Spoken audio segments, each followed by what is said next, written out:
All right, welcome back to the Ryan Dunston Podcast. Words from a Humble King. This is Ryan Dunston, as you know, and I always have dope guests with me. And today, we're bringing the youth in the building. So, welcome to Credit Matters Group.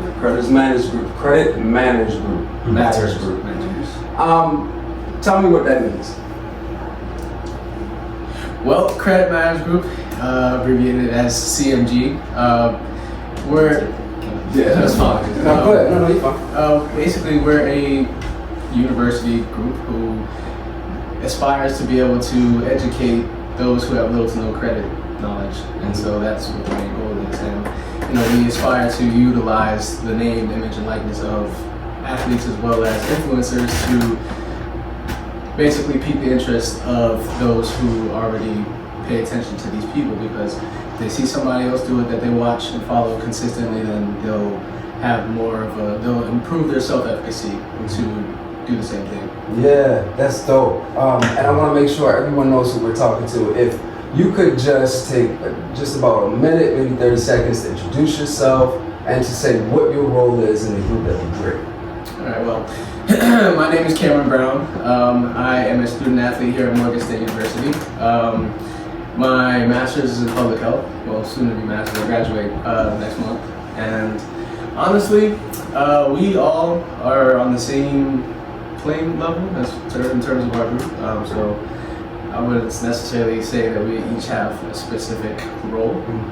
However, I bring a specific knowledge about the name, image, and likeness deals to the table because I am, as I mentioned previously, a student athlete. So Okay. Hi, I'm Tabechi Mesu, a graduating senior. A graduating senior at Morgan State University, and I'm basically a social media person. I also, like Cameron said, we are on the same level. So I help where they need help.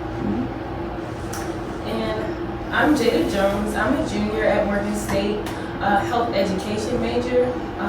And as both of my teammates said, we definitely all have an equal role. But I would just say I'm kind of the one that kind of challenges things. Okay, let's try to get in the judge's head or the opposing side's head to make sure that we dot all our I's and cross all our T's.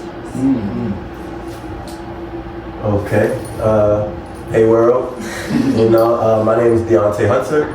I am a recent graduate of Morgan State University. I'm actually going to my master's program, I believe this coming fall, trying to work out some things, but past the deadline, but I'm trying to, pull my strings and get in there. So this is everyone added on to it. No one is above the team, but I think that I bring more of a personable side. We all discussed that, sometimes it's always great to have somebody that can tap into the experience they bring in terms of personal experience they bring to the table and can kind of shed light on some things that just happen in their personal life that can be added onto the team. And that's what I got. Yeah. Listen, I really think that what all of you doing is great, right? And I love the fact that you guys have one goal with bringing individual strengths to the table. I think that's awesome, right? I absolutely love the fact that we're talking about credit and you guys are in college. Yeah. Do you know I didn't start fixing my credit until I was 30? Wow. Right? And oddly enough, I didn't even know what a loan officer was. So I didn't start fixing my credit until I started learning to be a loan officer. And that's kind of what kind of thrusted a change, not only for myself, but for everyone that I would steward over. And I just absolutely love the fact that you guys are getting started maybe just about a decade, in advance than I was. What made you all focus on such a boring topic, but making it fire, right? Because kids today, right, it's the attention span of 2021 is just limited.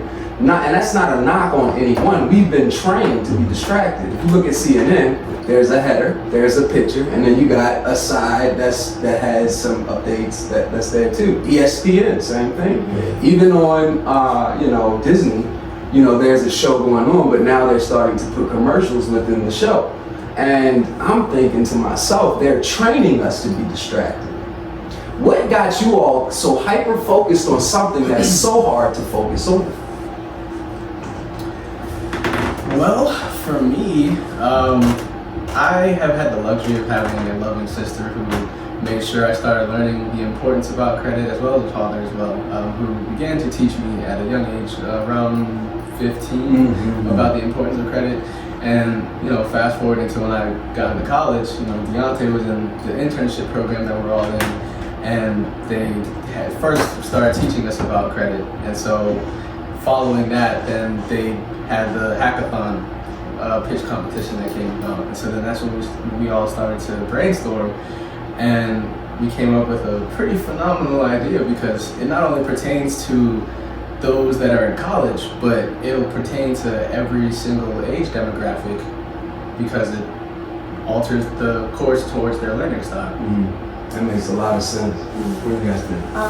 For me, I always knew I wanted to be financially stable. I wanted to build generational wealth. So joining TFA, Home Free USA, the program, I was able to learn more about credit, home ownership, and how that leads to generational wealth. So just being in the program and learning from all my peers and mentors, that's like the reason why we all came together for the hackathon competition. I would say for me, my interest was peaked like in my childhood, seeing the challenges that like my family had. Because if I can be transparent, we were more like a paycheck to paycheck family. And then as my mom started to desire for more for us, she started to get more than one source of income, and she started to make financial decisions that would put us in a better spot. So I remember, you know, we moved, new apartment and stuff, and I'd be like, I'm not trying to, you know, be too much of an expense. She's like, no, you're fine. So seeing that transition from us going to one lifestyle to another was really motivational. So when I saw the Center for Financial Advancement in my email, I was like, well, I need to get on this now so that, you know, we don't necessarily, well, my family in the future and myself, we don't have to start where my family started, but we can start more so where we are now. So I think it all began with me.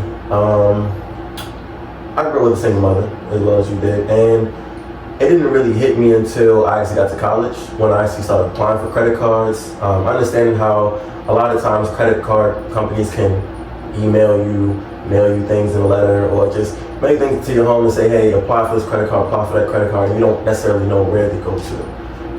When I got to college and I got into Home Free USA, they actually introduced the phrase that a lot of people know is cash is king, but credit is power. Now, I didn't understand it because I always thought that cash was the quickest way, the fastest way, and it can just be spent on however you want it. But I'm not gonna lie, full transparency, I got to see just a little bit of taste of how credit can be utilized.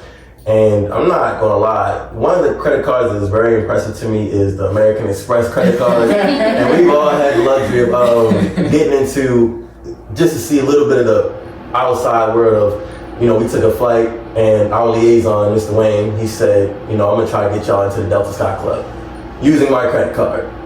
What happened, he did it, and next thing you know, we got introduced to another world and said, you know what, this is what I want to have when I want to leverage my credit. So if I can get to that point where I can get to those type of thresholds and just utilize it, that's what I want. So I think that when I got to see a little bit of how much a credit card, and not just credit cards, but just how much you can utilize your credit when you actually have a high credit score, it can change your life.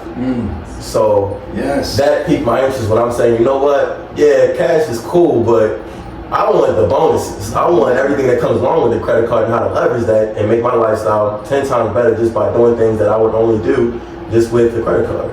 So yeah. You know, I think that's amazing, right? And, you know, all of you guys hit something in me, you know, from various seasons of my life, right? But the biggest thing that I feel, especially with you and the way that you described it, and side note, just to catch you all up, I don't know if you guys know, but you know, I'm a Freddie Mac credit facilitator and coach. And so I'm a credit coach, not a credit repairman. And so, you know, I can help you budget. I can help you identify your habits. I can help you to see your patterns. But there's a self-awareness that goes with this before you get to the end result, which is what you witnessed when you got in that other room, right? It looks grand when you walk into the room and you enter a space in life where you never thought you'd be. But the steps to get to that feeling and that realization is a whole nother ballgame, right? You talk about credit cards when you get them in college. How have you all been able to explore self in a manner in which you use credit?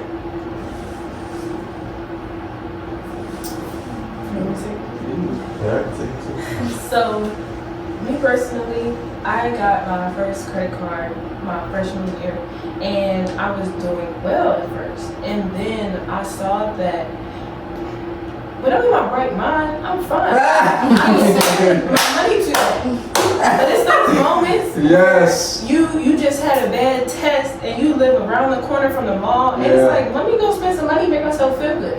That's when I'm like, okay, you gotta check yourself. So now I'm at the point where I'm still paying for those mistakes I made when I was emotionally spending stuff, or like, I need to reward myself. Like, no girl, use your own money. So that's really what I've learned about myself, is that you gotta be disciplined enough to make the right decision in those moments where you're tempted, not just the moments when it's like, oh, it's easy and everything's going good right now. Yeah, I agree with that. Go ahead. Oh, okay. So you said when you discover self, right? Yeah, I mean that self-awareness journey, when you get money in your hand and you're allowed to do whatever you want to do, Yeah. but you gotta police yourself. You gotta understand you first Yeah. before you can tell yourself what you can't do and what you can do. I think it generally goes back to the rule of the utilization. When I know I'm past my utilization threshold of, 10%? Or 30%, I believe it goes to either one, depending on which credit card you have. But when I know I'm past that limit, I gotta check it and check myself and reevaluate and say, okay, look, I know what I've been taught about financial literacy. I know about investing, time management, just everything involved in just financial literacy. And you gotta understand that it's one thing to learn something, but it's another one to implement those things. So when I'm understanding, okay, what I've done in my past and how I should not be relapsing, I should be implementing what I've learned throughout the past, 3, 4, 5 years of my life, it's kind of hard to say, okay, I see what I'm doing, I know what I'm doing, and I'm gonna still do it anyway. That's not what you should be doing. It should be, look, okay, I know a lot of times when to say no. Now, sometimes I may give into it and say yes, you know, I'm not gonna call any names. He is my guy. He is my guy to say, you know what, you still gotta live a little. But at the same time, on the back end, I also have to know when to say no a lot of times, because I know that if I have a trajectory path of, okay, if I'm using 30% of my credit card, and I know that most of my money will be spent on my credit card and then will be reimbursed through my debit card, I know that I have to make sure that I'm being really self-aware about how I'm spending it, what my trajectory is, and I know I need to be understanding of longevity. So that's how I really understand it. Yeah, that's huge. You know, it's really, really big. It took me a long time to know me, right? And, you know, I love the fact that you have an accountability partner, right? Because, you know, a lot of times, for me, I didn't, but I was always different from the masses.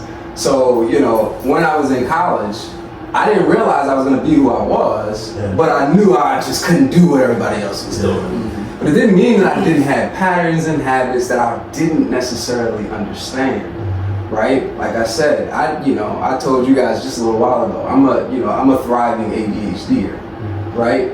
And the thing is, I didn't know how ADHD affect my money patterns, right? And we all experience anxiety from time to time, right? But I didn't understand how my anxiety played into my money. You see what I mean? And all of those things go hand in hand when you're talking about credit.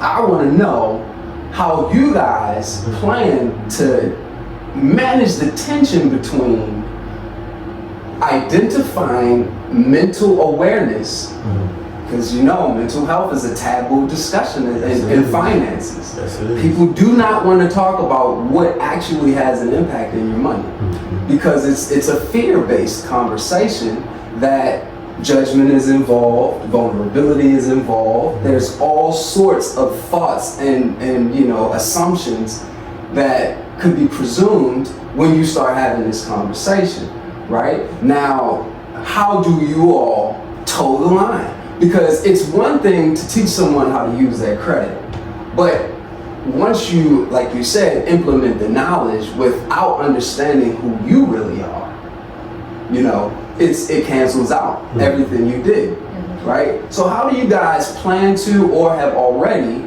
began to make aware that mental awareness, self-awareness is a part of this credit journey?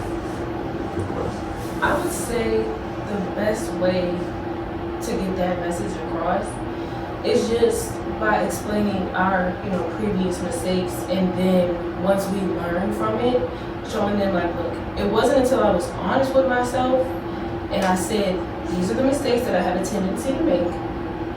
These are the things that triggered me to make those mistakes. This is how I was feeling when I made those mistakes. So then when you start to see those same patterns happening, you're like, look, take that card out your bag, only put cash in there. Like, just figuring out what works for us. Because one of the things that helped, we went to the Money for Life conference, sponsored by CFA, Center for Financial Advancement, and the people from Experian, they told us their personal stories. She was just like us in college, got a credit card, was using money that she didn't have to pay for stuff, and then when it's time to pay it off, you don't have the money to do it, so now your credit is declining. So basically, just to sum up everything I said, using our own personal experiences and figuring out what led there to show other people they have to do the same thing. You know what? I love that answer, because that to me, I heard someone say one time that preparation is the purest start to love, right? But what you told me was, discovering self and correction of self, no matter how hard the discipline of implementing the task is the ultimate form of self-love, right? And I think that's awesome that you know that at that age. I'm still paying off my debt, right? It's just that I have command over how to do so now. You know what I mean? And there's a way. And I understand about the personal experiences. I'm gonna tell you something, man. I got to a point in my life where I was $30,000 in debt. And there were circumstances that played into it. Unforeseen circumstances that came about, but then circumstances that gave me pressure. That's where my anxiety was, right? My fear caused me to spend money and make decisions in business and on side ventures as well, forgetting about subscriptions, my ADHD, where that's playing in, right? I had to firmly say, okay, big guy, I know you don't like feelings. And I'm talking to the fellas here. All right, big guy. I know you don't like to explore how you feel, right? But you got to, because you making decisions and you acting like how you feel don't have nothing to do with it, right? So I had to have a heart-to-heart with myself and say to myself, because I'm, side note, I'm the first and last king on my side, meaning I don't have no grandfathers, I don't have no fathers, it's just me. Right? And that means, I have the burden of, which I take as a blessing, because, I consider it a blessing to be given my kids to steward over, knowing the childhood I had. Right? So, I consider that to be, such a responsibility that I cared dearly for, that I had no choice but to say, just like you said for your mom, I gotta do better. We gotta do better. This bloodline, every bloodline that's connected to me has got to do better, right? So I even have a stepson. I'm taking his names, right? I'm taking his father and his mother's name to teach him how to correct that bloodline, right? And to put us in another financial realm, right? As far as understanding goes, and wealth is what you make it, right? Wealth is what you own, not necessarily, you know, what you can wear, how you look, and all that kind of stuff. And it's also a determination on how you necessarily, whatever you want, how much capacity do you think you should own, right? But just to get back to, you know, the feelings portion of all of this, I did have to say to myself, yo, how are you feeling when you did this?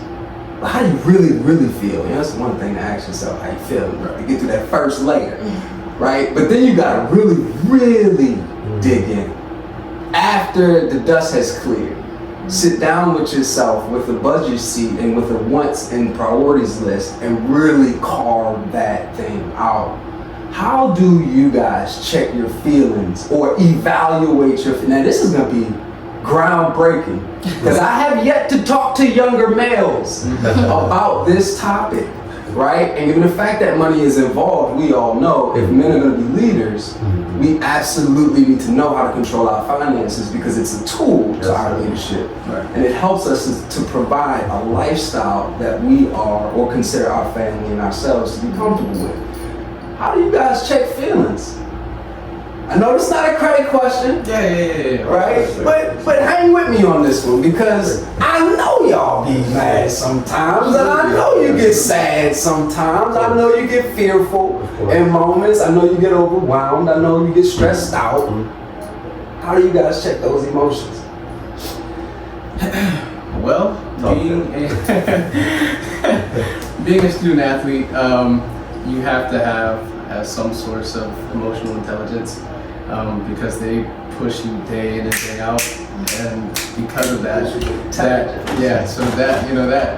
has allowed me to be intact with my emotions. But then also, it is absolutely imperative to have a good circle around you because I once read a quote that a wise man always asks for a second opinion, and if you don't have a good circle around you, you're not going to receive good feedback. Whereas if you have a very positive and knowledgeable circle around you, you know, everything that you receive will just be knowledge that you continue just to add. And you know, my freshman year of high school, my mom had passed away, and so I appreciate that. And for a while, you know, I found solace in helping people, and for a long time, I really thought I had found my source of being able to, you know, deal with the situation. But it wasn't until I got to college and I met my friends in, you know, grad school and undergrad as well, who really helped me realize that I wasn't necessarily healed yet. And so they would ask me very intense questions that I really had to sit back and think, like, I'm really not okay. So I really had to dedicate a specific amount of time to be able to have the ability to be in realization as to what my feelings truly were. Yeah, you didn't grieve yet. You hadn't grieve. I get it. What do you think? Okay. Tough question. I can also open up that with a little quote. I actually just got told by a wise man last night, as a matter of fact, that he said, if you ever dealing with a situation that you're unsure about, take 30 seconds and step back. And when that 30 seconds comes, reevaluate and reassess yourself and see how you feel after that 30 seconds. Because you're not supposed to make a move impulsively. And if you take 30 seconds to reevaluate, see if you feel the same way.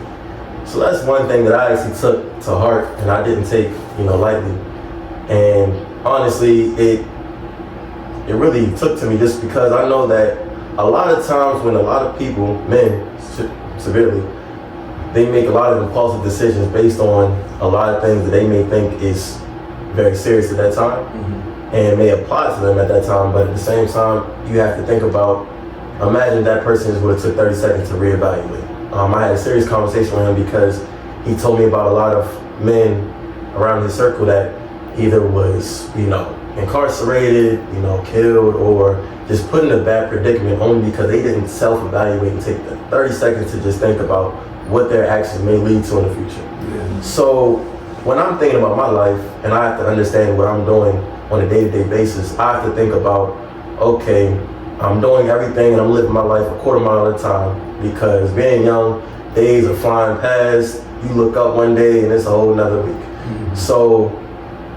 saying that that's particularly my life, and I know it's a lot of, young adults, you as well, but I know that being young and not having a circle, a foundation around you, when you're trying to make moves and operating by yourself, a lot of things can come at you like a brick wall, but you have to understand that it's not as serious until you make it that serious. Yep. So that's where it really hits home to me. So just as Cameron just said, having a foundation, it always takes a village to raise a child. It takes an even bigger village to raise a man. So as I'm thinking about it, I didn't really have that village besides my mother and a couple other people in my family, mostly women. As a matter of fact, I wasn't really raised by men. Yeah, me too. So it was usually my grandmother, my aunt, my mother, great aunts, a lot of women, and there wasn't a lot of men in my family. It was mostly women, just particularly. And on my cousins, I didn't have a lot of cousins in my life that really took to me. They was living their own lives. I'm growing up with the system. And dealing with that, I had to make a lot of big decisions as a man that I usually wouldn't make. And it seemed as though that I had to understand where I was when I left my mother's house. I understand that, look, it's me right now. I have to make these decisions. I have to live with them. And when you understand that you're in a situation to understand the severity of those situations, you may not understand that what impact it may have on you later in life. So as I'm thinking about it, I'm thinking about my journey, I have to understand that, look, if I'm thinking about my mental health, I'm thinking about, maybe therapy, I'm thinking about maybe, a good foundation around you, I have to understand that, just as Cameron said, you have to pick your circle wisely, because when you go to ask somebody a question, and even if it may not be what you want to hear, is what you need to hear, if it's not coming from a genuine standpoint from them, and they're telling you something that may not even be correct or just a positive place, they may put you on a different path that you even initially started, and you're somewhere else that you wouldn't even imagine. Yeah. So within that, you have to actually take accountability. That's one thing that a lot of men don't do. Take accountability. Take accountability is very serious. Yeah. And then on top of that, just couple it with just always staying positive, because I know that a lot of men, actually, just to be very transparent, I had a lot of dudes in my life, come to me with very, very serious situations of, what's the word for it? What's the word when they want to just have self-inflicted harm? It's suicide, that's what it is. I had a lot of situations where suicide was a big part. I've had over 4 people in the past 3 months come to me and say, I'm about to commit suicide. And 3 of them were males. So in my head, I wanted to be that guy to say, you know what, I'm your angel, because I know that I can put you on a positive pathway to continue on with your life, because I know how it is.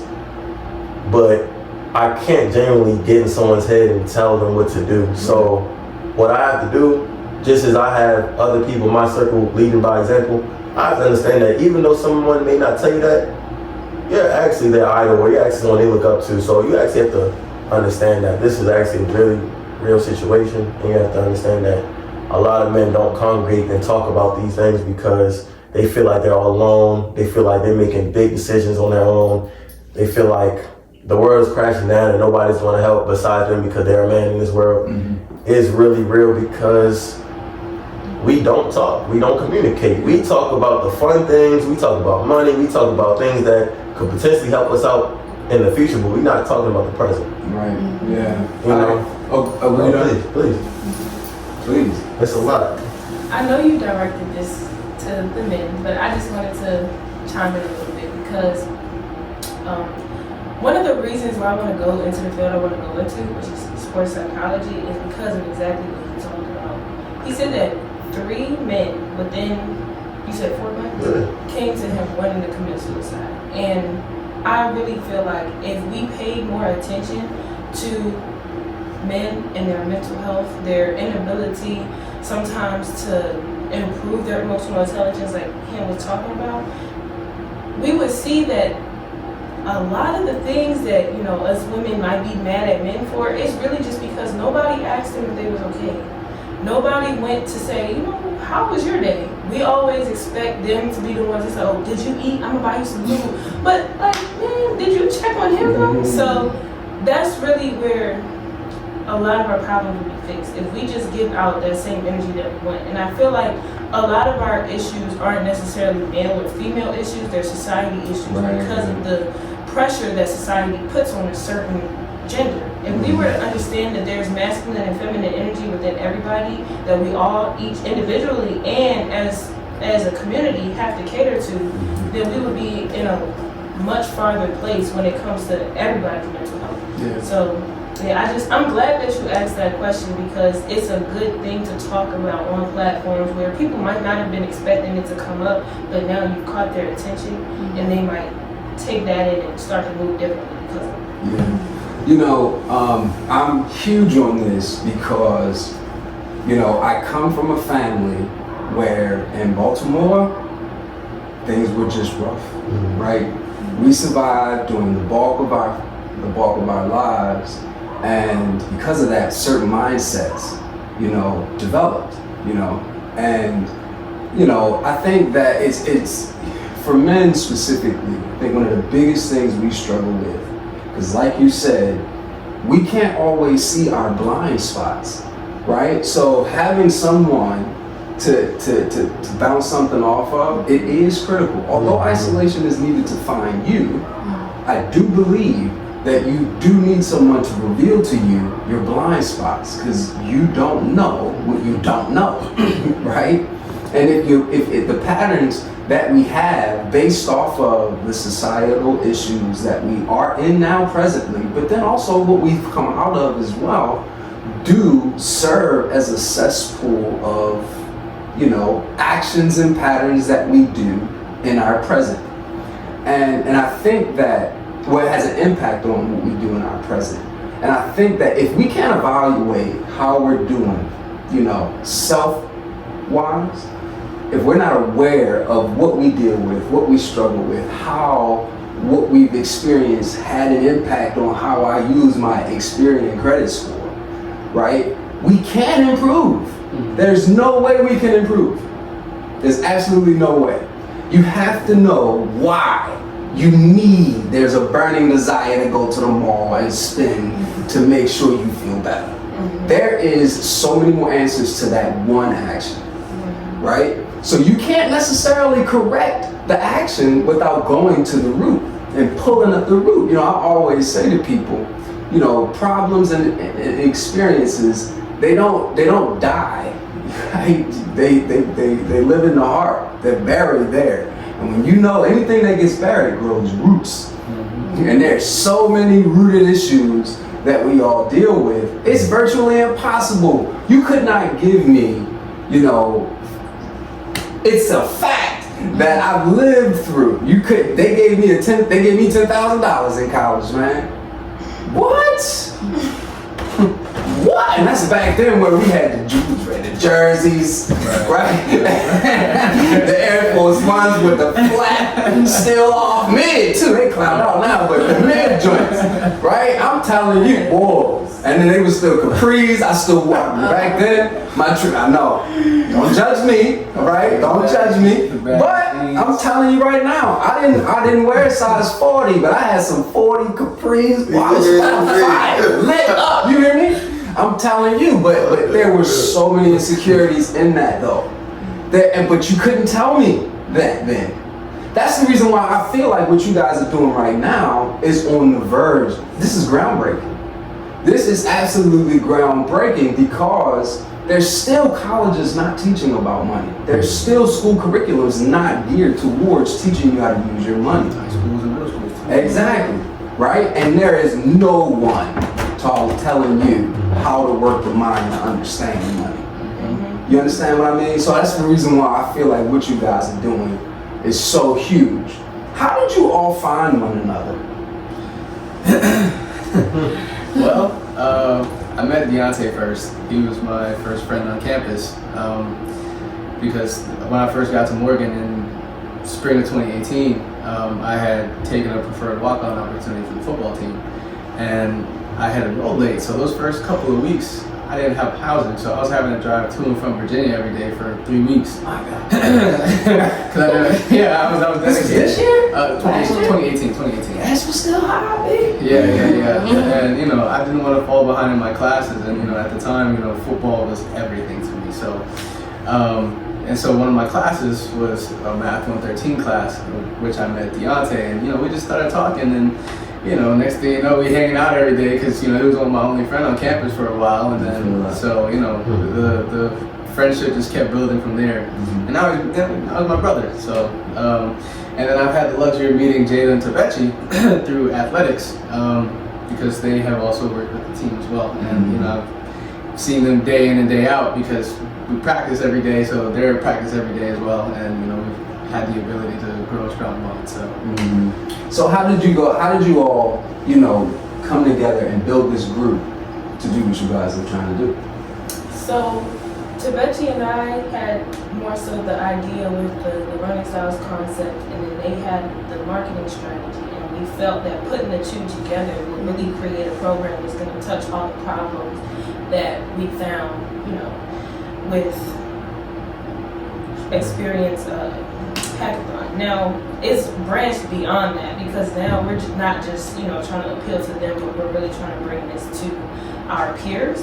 But yeah, we felt like we needed to marry the two ideas together so that it would be most effective.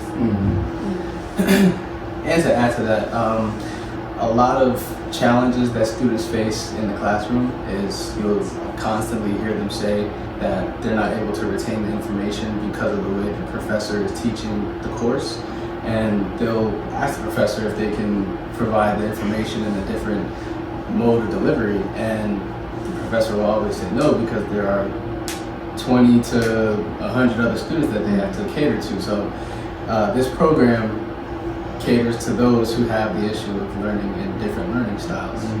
So that's what Credit U is. Man, let me tell you something. That is so important, right? Because you know, I feel this holds our educational curriculum, and this is not. I'm not in the profession, so please, I don't want anybody to email me. Don't write me. I don't want. Right? This is not a knock on whoever's in that industry. This is just me stating a fact. Right? There's a reason why I didn't get taught. No one taught me about my mental health. There's a reason why no one taught me how to use money. My brain and the number one tool that can improve my life did not. It was intentional too. It was intentional. And there's a reason why I'm having such a hard time getting some of these, you know, my goal is to bring these communities together to understand what operates behind the money, right? But they don't want to have this conversation. And real estate, one thing matters, money. That is what I'm trying to change, right? Now, one of the biggest things I feel kind of combats that time that it takes to teach in individual styles. It's the way our society is created, man. Everything happens so fast. You got to be able to adjust in a heartbeat. And at times, we don't have the systems in place to be able to make that adjustment for every individual person. And I think that you all creating the legwork here to make sure that's just another layer that I was able to learn from you all, that you care on a much deeper level than what we see on the surface, right? All right. Now, I don't want to take too much of your time. Plus, you know, beyond this conversation, I also want to talk to you all. But last question. One goal from each of you. What is on your heart to be able to accomplish doing what you all are doing as a group?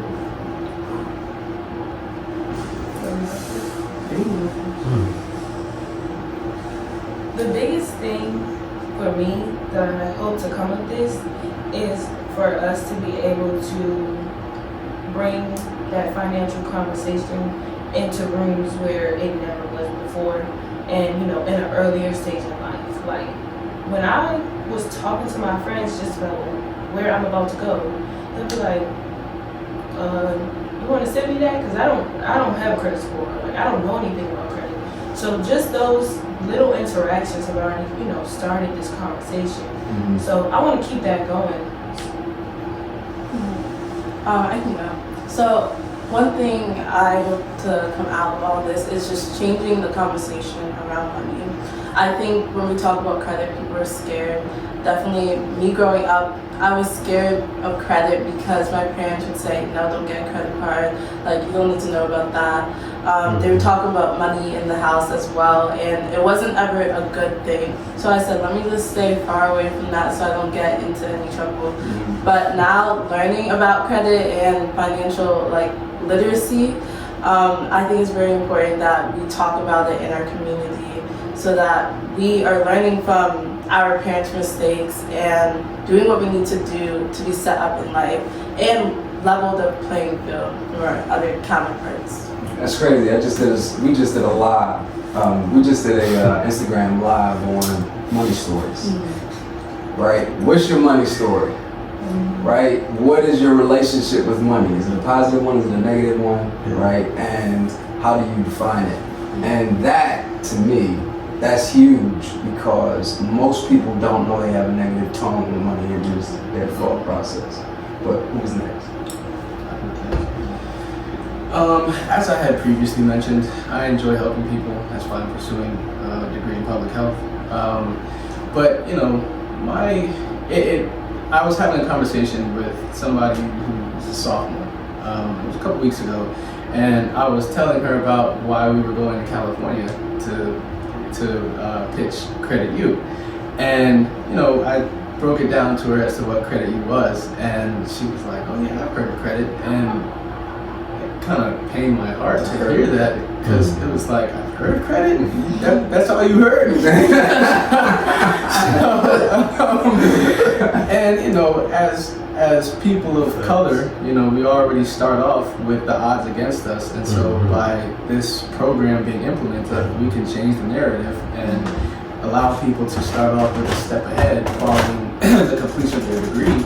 And essentially, I aspire to really make an impact on the world in any possible way. And I want people to be able to say, this program really helped me. And essentially, making this program a mandate, whether it's through high school curriculums or as soon as you get to your prospective university, this is the first thing you have to download. So something along those lines to help improve our social norms. Yeah.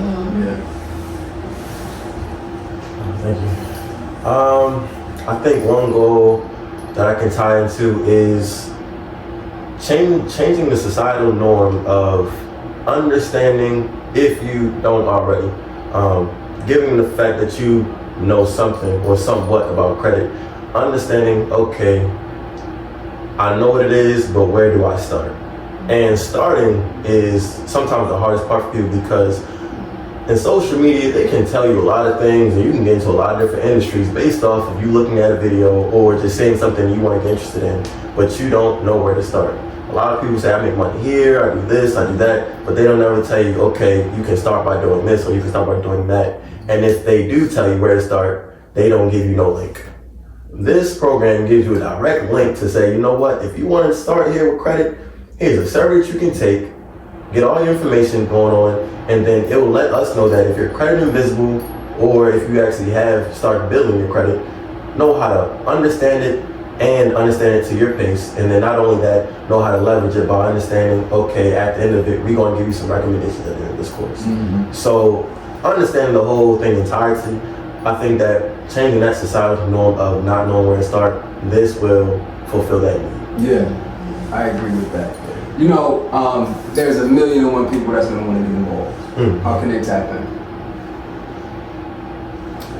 Well, the Credit U website has, it breaks everything down for you, and within that site, it allows you to reach out to the founders of the program. We can actually provide you a link afterwards. We can provide you a link and then you can put it in either bio or you can put it in the description below. We can provide you the link. But even though we're doing that, just know that since we're still in congregation with Experian about it. We haven't fully launched it to the public, but when it does, we can put out an alert, and we can also let you know to say, hey, we have revamped it to the point where we actually industrialize it to its capabilities, so everybody can really get a piece of it. Understood. Yeah. Understood. Yeah. Guys, this is, again, this credit matters. Credit matters. All right, it matters so much. You got a group here that has dedicated a portion of their life to prove to you that it does matter and to provide the transition from not knowing to knowing. They made that a much easier process with care and love too, man, because they're willing to talk about some things that actually fuel the decisions behind money. So it's dope meeting you all. Thank you all for joining me. Again, guys, this is the Ryan Nothing Podcast. I'll see you next week.